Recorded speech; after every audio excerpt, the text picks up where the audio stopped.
बोलो भारत माता की, भारत माता की। आपातकाल के 50 वर्ष कार्यक्रम में उपस्थित हमारे लोकप्रिय उप मुख्यमंत्री, देशी विश्वविद्यालय से छात्र संघ के नेता के रूप में आपने पूरे देश में अपना नाम बढ़ाया, विश्वविद्यालय का नाम बढ़ाया, ऐसे आदरणीय ब्रजेश पाठक जी, हमारे इस सरकार के बहुत ही सक्रिय और नए नए इनोवेशन करने वाले मंत्री आदरणीय दयाशंकर सिंह जी,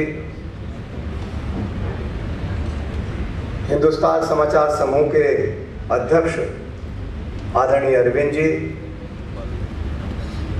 आदरणीय संजय शुक्ला जी और मेरे मित्र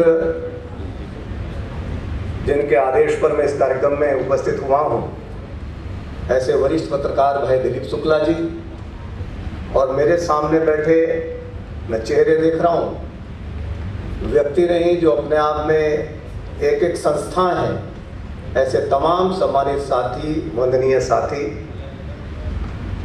आज का कार्यक्रम अपने आप में एक ऐसे विषय के साथ है जो विषय जब हम सुनते हैं, क्योंकि हमारे बहुत सारे यहाँ सीनियर पत्रकार बैठे हैं जिनकी लेखनी को लोग उनके नाम से ही पढ़ते हैं, हमारी पार्टी के बहुत सीनियर लीडर यहाँ बैठे हैं, हमारे बहुत सारे प्रवक्ता यहाँ बैठे हैं जो अनेक विषयों के विशेषज्ञ हैं, लेकिन आपातकाल के 50 वर्ष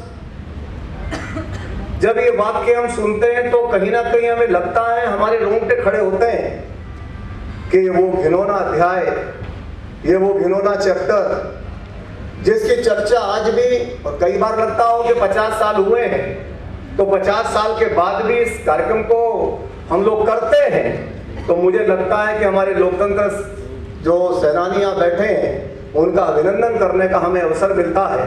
और साथ ही जो नई पीढ़ी हमारी है, जो हमारे युवा हैं, उन युवाओं के संज्ञान में भी ये विषय जाता है कि कैसे अत्याचार बर्दाश्त करके भी इस लोकतंत्र को बचाने का काम हमारे लोकतंत्र सेनानियों ने किया, ये भी हमें हमारी जानकारी में आता है। हम सब जानते हैं कि कैसे सत्ता के सुख के लिए, कैसे अपनी मीमांसा के लिए, कैसे अपने आप को स्थापित करने के लिए, अपने आप को बचाने के लिए इस देश के ऊपर आपातकाल को थोपा गया। जब देश में वातावरण था, युवा भी संघर्ष कर रहा था अपनी मांग के लिए, किसान भी संघर्ष कर रहा था, भ्रष्टाचार चरम पर था। 1971 में जब इंदिरा गांधी जी जीत करके आई और लगातार पूरे देश में एक मूवमेंट खड़ा हुआ, और मैं कह सकता हूं कि जेपी के नेतृत्व में, वो चाहे बिहार हो चाहे गुजरात हो, पूरे देश में जब मूवमेंट खड़ा हुआ तो एक घबराहट भी थी सरकार के अंदर कि विद्यार्थी अपनी बातें कर रहा है, भ्रष्टाचार के खिलाफ पूरे देश में आवाज उठ रही है, तो धीरे धीरे वो सरकार के कानों तक आवाज पहुंचने लगी। लेकिन जब एक फैसला आता है माननीय न्यायालय का, और न्यायालय के उस फैसले में 12 जून 1975 में जब आंखें खोल दी जाती है सरकार की कि आपका जो चुनाव है इंदिरा जी, आपने दुरुपयोग करके साधनों का और भ्रष्टाचार के आधार पर आपने चुनाव को जीता है, तो केवल और केवल अपनी सत्ता बचाने के लिए, और लगा के एक हाईकोर्ट का फैसला आया है। साथ साथ ही देखा कि पूरे देश के अंदर जो वातावरण है, गुजरात में चुनाव हुआ तो चुनाव में आप पराजित हो गए, वहां जनता पार्टी की सरकार बन गई। आपने देखा सारे विश्वविद्यालय के प्रांगण में हम बैठे हैं, विश्वविद्यालय के हमारे जितने छात्र थे, देश भर के नेता थे, वो सड़क पर उतरे थे, आप दमन कर रहे थे और गले में पट्टी डाल रहे थे, मुकदमे लगा रहे थे, उसके बाद भी छात्र सड़कों पर थे, लेकिन आपने घबरा करके बिना किसी तथ्य के, बिना किसी संविधान की मर्यादा का पालन करते हुए आपने इमरजेंसी को, आपातकाल को इस देश के ऊपर थोपने का काम, ये बहुत ही शर्मसार है। हमारे मुख्य अतिथि हैं, निवक्ता हैं, बहुत सारी बातें रखेंगे, लेकिन आज एक बात मैं जरूर कहूंगा कि ये केवल अपनी कुर्सी के लिए, एक ऐसा देश जिस देश की आजादी प्राप्त करने के लिए अनेकों नौजवानों ने फांसी के फंदे को चूम लिया, और मैं तो कहता हूं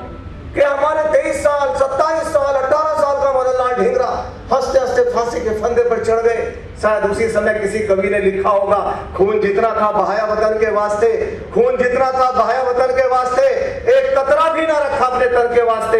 यूं तो दुनिया में मरते हैं बहुत, पर मौत वो है जो आए वतन के वास्ते।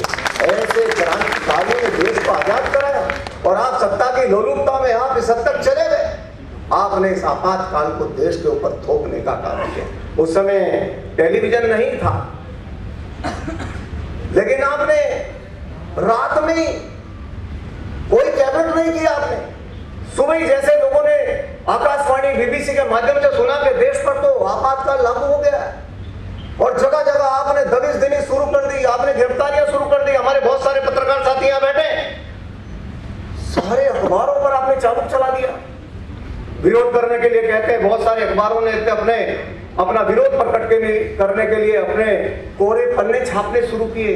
कुछ नहीं लिखा, कोरे पन्ने छापे, केवल अपना विरोध स्वरूप प्रेमबल को बदलने का आपने काम कर दिया, सारी धाराओं में संशोधन करने का आपने काम कर दिया।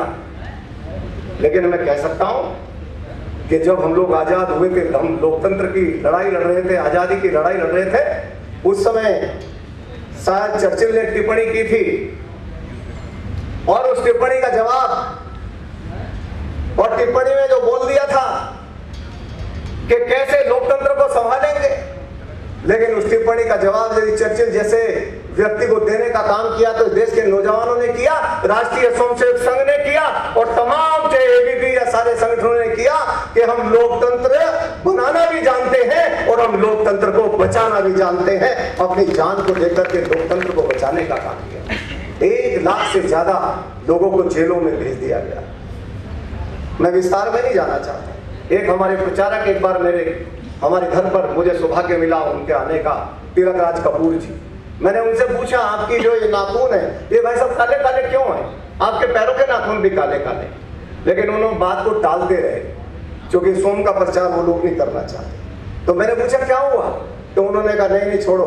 तो थोड़ी देर बाद जब काफी आग्रह हुआ तो उन्होंने कहा ये सारे हाथ पैर के नाखून ये निकाल लिए गए। यातनाएं देते थे लोगों, बताओ अटल जी कहाँ हैं, बताओ अडवाणी जी कहाँ हैं, बताओ संघ के लोग कहाँ हैं, बताओ एबीपी के लोग कहाँ हैं, बोला आरएसएस के प्रचारक कहाँ हैं, अन्य समाज सेवी कहाँ हैं, अन्य जो लोग लगे थे आंदोलन में वो लोग कहाँ हैं। तरह तरह की प्रताड़ना देने का काम करते थे। लेकिन मित्रों, जो सबसे बड़ी बात है, जहां आपातकाल का घोर संकट था, उसी में आशा की एक किरण भी थी कि इस देश ने कभी भी तानाशाहों के सामने झुकना नहीं सीखा, कभी झुकना नहीं सीखा। देखिए कितनी कठिन परिस्थिति होगी, ना टीवी है ना कोई माध्यम है, कैसे समाचार एक दूसरे के पास भेजना होगा। छोटे छोटे बाक्सों से वो एक दूसरे के समाचार का आदान प्रदान करते थे। मीसा लोगों के ऊपर लगा दी, और मीसा भी ऐसी जिसमें कोर्ट में कोई सुनवाई नहीं थी। रासुका तो हमारे ऊपर भी लगी थी 2013 में, लेकिन उस समय हम हाई कोर्ट जा सकते थे, अपनी बात कह सकते थे। पर लोकतंत्र सेनानियों पे जो मीसा लगी, उन्हें अपनी बात कोर्ट में कहने का भी अधिकार नहीं था, क्योंकि कोर्ट को भी कहीं ना कहीं धारा हटा करके कोर्ट को भी बाधित करने का काम किया गया। हमारे राजनाथ सिंह जी, यहाँ के लोकप्रिय सांसद, देश के रक्षा मंत्री, वो स्वयं अपने माताजी के संस्कार में शामिल नहीं हो पाए। ये ऐसी सी हजारों लाखों घटनाएं हैं जो सह करके भी लोकतंत्र को मजबूती के लिए अपने आप को तेरा वैभव अमर रहे मां हम दिन चार रहे, अपने आप को प्रस्तुत करने का काम किया। इसलिए जरूरी है हमारी जो युवा पीढ़ी है, हमारे युवा लोग हैं, युवा हमारे छात्र नेता हैं, ये विश्वविद्यालय में कार्यक्रम है, उस पीढ़ी तक ये विषय जाना चाहिए, कैसे लोकतंत्र का हनन करने का काम किया। मैं धन्यवाद करना चाहता हूं, चाहे जेपी हो, चाहे अन्य हमारे नेतागण हो, अटल जी, अडवाणी, यानी हमारे अनेकों नाम है।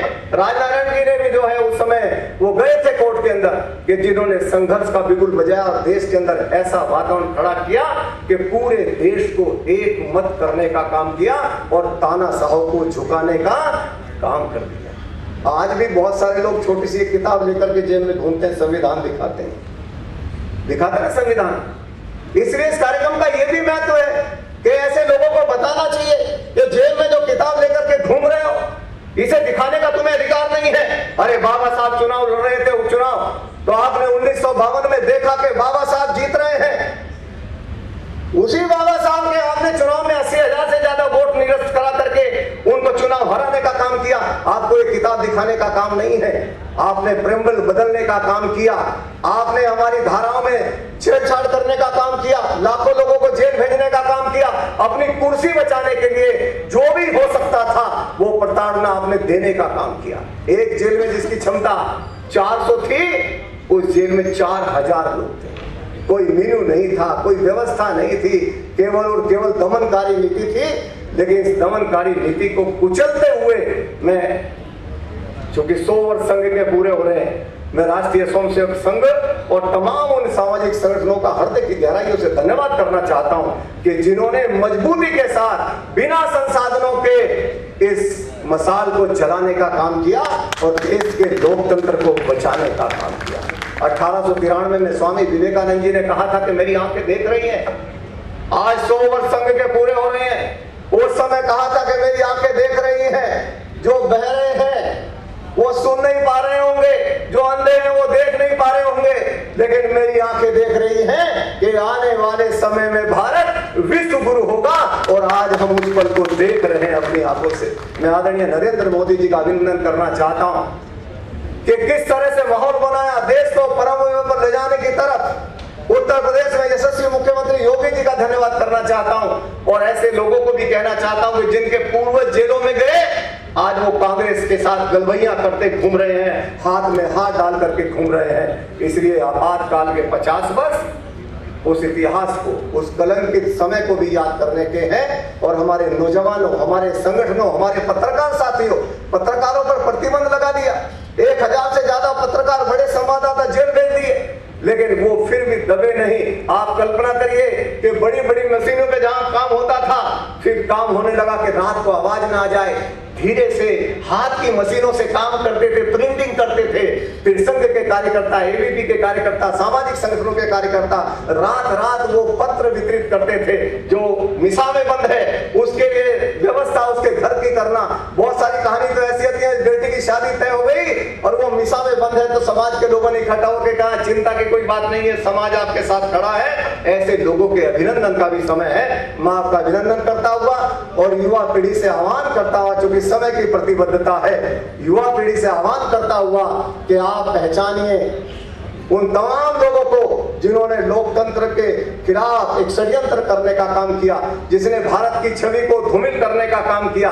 वो अलग बात है कि आज भी वो दुनिया के किसी देश में जाते हैं तो भारत की छवि को धूमिल करने का काम करते हैं। और इस मंच से मैं एक भी मांग करना चाहता हूं कि ऐसे लोगों को देश से माफी मांगनी चाहिए।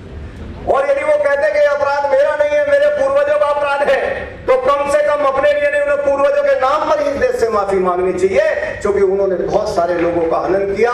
मैं इतने सुंदर कार्यक्रम में इतने बड़े, इतने वरिष्ठ चेहरे यहाँ हैं, आप सबका अभिनंदन करते हुए विस्तार तक जाने का समय नहीं था। हमारे बहुत सारे शानदार वक्ता यहाँ मौजूद हैं। आपका हृदय की गहराइयों से अभिनंदन करते हुए और देश मजबूती के साथ ऐसे ही दुनिया में अपनी पहचान बढ़ाते हुए आगे बढ़ता रहेगा, कुशल नेतृत्व के हाथों में। अभिनंदन करते अपनी वाणी को विराम देता हूँ। बहुत बहुत धन्यवाद।